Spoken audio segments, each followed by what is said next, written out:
If you teach a STAR-tested grade level, how would you feel if you didn't have the TEKS?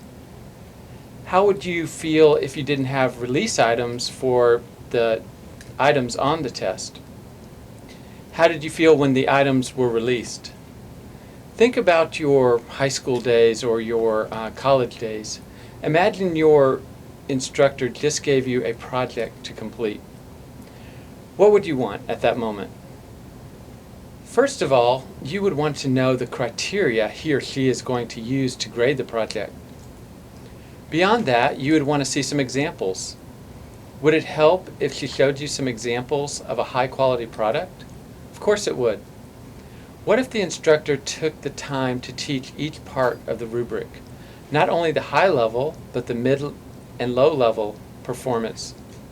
And what if they provided some examples of the work at each level? That would help you tremendously. Our students are no different. They need clear learning targets and rubrics when appropriate. They need to be able to be shown models of work the teacher is asking students to complete. They not only need to see some high-level work, they also need to see some mid-level and low-level work. If you want to see a dramatic increase in performance on task, try this. First, introduce the task and the rubric that will be used to assess the task.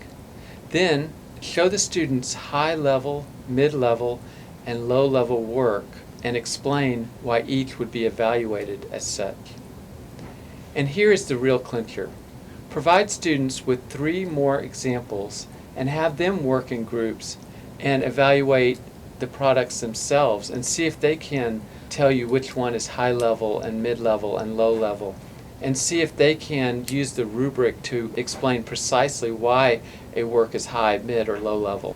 I guarantee you, if you do this, your students will perform better on the project than if you had not.